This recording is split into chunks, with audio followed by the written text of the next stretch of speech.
All right, Randall. Well, thank you for that answer on your heart for the community. You mentioned that you were a parent, a swim parent. What did you say exactly it was?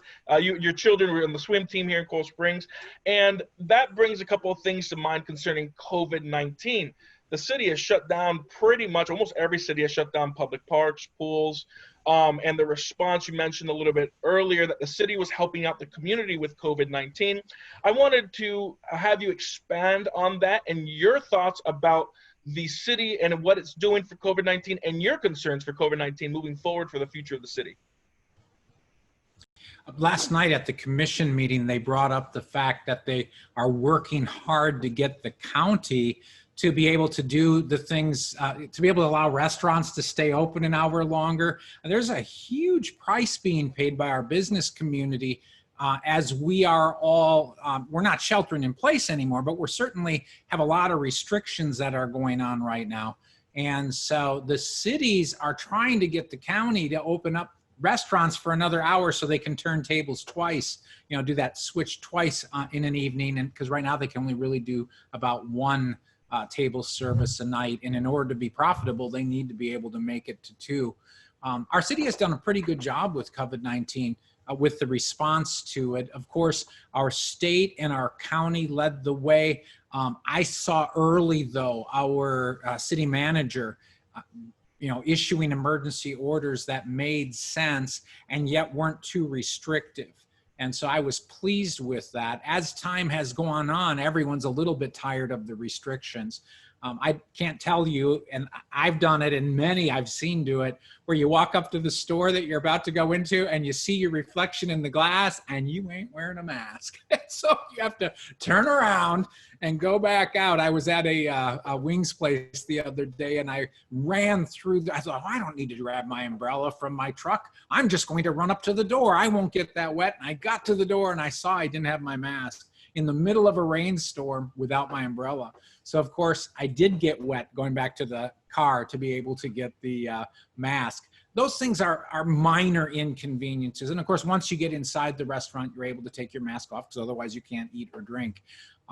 But it is, overall, our city has done a very good job, in my opinion. Most of the restrictions that are in effect right now are county level restrictions. And so our city is not that involved in the decisions that are being made because of the county restrictions. However, they are pushing the county. They are, talking to the county. They're working with the data that's out there so that they can say, listen, here are some things that we can do that we believe now are able to be done that will help our business community, help our residents. Because there's a price to pay for what we have been involved in. You've seen the stats, the depression is up. There are a lot more suicide attempts. There is certainly a lot more substance abuse because people are not involved in the way that they normally are. We are social beings. We like to be around each other, whether it's, in my case, people come to church, or if people go to a club, or if people go, to whatever their place is, a bar, and they no longer can do that for their social outlets, it does have a cost. So I've appreciated Coral Springs attempting to help the business community and the residents every step of the way. And my comment on this early on is that you have to start from a position of how do we keep people safe without infringing on their rights or restricting them too significantly. There was someone in Coral Springs who right at the very forefront said, why don't we seal the border of the community? And then when they, and not let anyone in or out. What that does is if you leave the community, you can't come back into your home. Obviously, it's not going to work. We're a part of a county. That would be draconian. That would make things really bad without really helping. And so one of the things I've learned over the years is to, have a light touch so that you don't harm people. Move forward carefully. We want people to be safe, but we want to do no harm, like the Hippocratic Oath says. Certainly government should do no harm as it goes forward, while at the same time bringing safety into the mix at whatever level it's able to do. Excellent. You mentioned a few things about how it's impacted individuals. We don't have a lot of time for this segment, but if you could briefly maybe describe some of the things that you and your family personally went through when they shut everything down. I'm an extreme extrovert. I kind of got, has cabin fever. We needed to get out of the house, needed to interact with people. What happened with you and your family? Maybe like a 1-minute answer.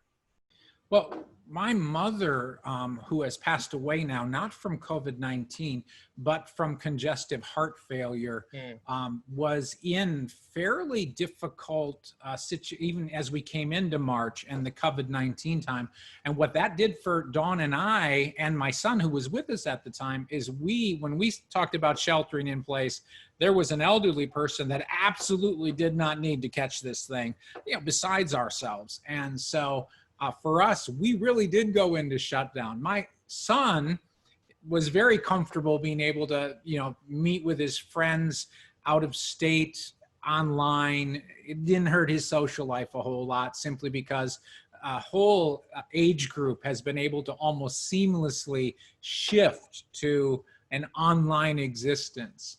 But obviously, we had to learn along the way to do groups, Zoom groups for the people that we in our congregation were meeting with. I was already very conversant with Zoom, but I've gotten a lot better, trust me.